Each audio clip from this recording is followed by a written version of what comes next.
Hello, if you're new to this channel, my name's David Florence, and since 2017 I've undergone a bit of a N=1 research program. In other words, looking at how I can improve my physiology, my psychology via a number of practices, and along my journey I've become qualified as a breath coach, a flow coach, clinical hypnotherapist. I've learned some NLP tools, some positive psychology. Everything that I implement into my own life, I pass on to you lot via my channel. Today's video is all about running, and in particular, breathing tips for runners. And I have been a runner for a number of years, but on and off, I must admit. The photo you saw there on the thumbnail was, goodness, at least 10, 15 years ago. And what I tend to do now with my running is operate on a enjoyment perspective alone. I may well enter another competition at some point in the future. It will always be off-road. It possibly might be an adventure race because I prefer those too. But what I now know is very different to what I did know when I was running on a regular basis. I certainly didn't have any knowledge of breathing. What I did know though, of course, is probably something that you all know. And we're going to cover off a little secret in a minute that you may not know, in fact a couple. So what you all know, if you are a regular runner, is that the more relaxed you are in your running, the more fluid and happier a run it becomes. And it stands to reason. You know, you will have read books like Chi running and various other practices. You might be a barefoot runner, well, in which case good for you. That will definitely help the fluidity of your run. But do you know much about breathing? Because herein lies some what are probably industry secrets as well.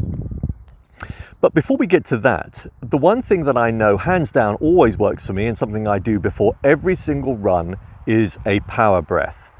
And now you will have seen this in things like the Wim Hof method, SOMA breath, various other pranayama-based, tumo-based ancient breathing techniques that have been repackaged into a number of different labels.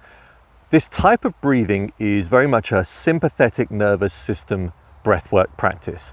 So it's good to do, you just don't want to do it too much. And if you are going to do it on a regular basis, you want to make sure you do parasympathetically led breathing practices as well. So sympathetic simply means the part of your autonomic nervous system that activates things like your heart rate, an increase in your heart rate, increase in blood pressure. Parasympathetic is the opposite. That's all to do with calm, digest, relaxation. It also slows down your heart rate, slows down your blood pressure, etc., etc. So this power breathing method is very simple to do. It's easy to get wrong, and you certainly don't want to do it in any other than a relaxed position in your own home, not in water, because some people have made mistakes like that. And it involves breathing in a rhythm, diaphragmatic breathing. We're going to come to that in a second. And you breathe in and out, say a number of seconds in, an equal number of seconds out, but that can also change. And we're not going to go into that right now, so do check out the rest of the videos in my channel for more tips on breathing and in particular this type of power breathing. And then it follows up with an exhale breath hold, followed by an inhale breath hold. And whenever I do this before a run, my run automatically becomes incredibly fluid. I feel like the blood is flowing around my body in a far more efficient fashion. I feel that my respiratory pathways have been opened. So this is a great technique for those that suffer rhinitis, hay fever, asthma. Certainly works for me. And typically when you go for a run, it normally takes us runners, I'm counting myself as a runner, though really I'm not like you lot who probably do it every other day, if not every day. But no doubt when you do go for a run, even if you've been running for years, it normally takes you maybe a mile to settle into it, where all of a sudden your brain and your body says, all right, okay, that's what we're doing, fine, no problem. Then let's get into a more fluid style of running. You know, it becomes easier as you get further into it. Well, if you practice this power breathing beforehand, you'll find that as soon as you take the first 2 or 3 steps, you're already in the zone. So it's a brilliant thing to do.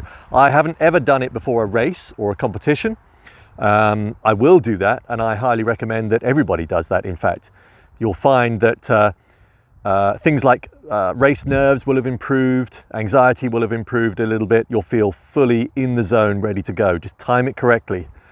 And don't be put off if the race is held back a little bit. You will still benefit. So check out my channel for things like the Wim Hof power breath, SOMA breath, power breath, for methods on how you do that. Now, the second tip I'm going to give you is this. Many of you out there will be running with your mouth open. Now, that's fine. In fact, I still do that. But many also will be running in a far less efficient fashion. In other words, running, probably using only half your milk bottles, if we class your milk bottles are your lungs. And the reason why you're doing that is that you're breathing from the chest up. So as you're running, you're going, but it's all from here. Now, the secret that a lot of runners, top class runners, know, but isn't necessarily always passed on to you lot, is that the more you practice diaphragmatic breathing, in other words, breathing from the belly when you run, the easier your running is going to become, the faster you become, the more fluid you become, and you're going to feel like you have more power. You see, when you breathe from down there, you're getting a full lungful. You're getting your full milk bottles worth of air. The way you practice that is, as you inhale, your stomach protrudes, so it extends. So inhale, stomach goes out, exhale, stomach goes in. So whilst you're running, you're going to have to practice this. You're going to have to train this. As you're running, follow it up to the chest, but make sure that bit is the last top bit of the breath to get a full lungful. The way to build that into your running is to simply build it into your life. So you need to, throughout every day, practice breathing in a diaphragmatic fashion. So whilst relaxed, breathe in that method, and perhaps even just breathe in a 4-4 breathing pattern. So that's 4 seconds in, 4 seconds out. That will activate a what they call heart coherence effect, and that will build a balance to your autonomic nervous system. In other words, a balance between your sympathetic and your parasympathetic nervous system. So breathe in a 4-4 rhythm because it's very gentle on the body. Don't force it, just breathe very gently, but make sure that every inhale, your stomach goes out. Every exhale, your stomach goes in. And just keep reminding yourself throughout the day to breathe in that style. When you next go for a run, remind yourself to breathe in that style. But whilst running, you're going to have to keep checking in. You're going to have to keep reminding yourself, because your body and your brain and your mind are going to keep reverting back to your normal style of styles of breathing. In the future, what you can then do is become even more efficient. There is a Mexican tribe that run marathons with their mouth closed. And if you can get to that point, you'll suddenly see this incredible efficiency in your breathing and likely significant improvements in your running. Now, I'm not there, by the way. I'm not at that point, but I do practice it. And what I typically end up doing is making sure that my inhale is through the nose and my exhale is through the mouth. That will be far better than all mouth. Because what happens is, when you breathe through the mouth, although it feels like you're grabbing a lung full of oxygen, that oxygen doesn't really know where to go. It's not using the efficient pathways of your body. That oxygen goes in, but it's not being transported particularly well into the bloodstream, nor is it going at all into the tissues where you need it most. So part reason why you will suffer lactic acid, part reason why you'll get stitch is because you're not breathing properly.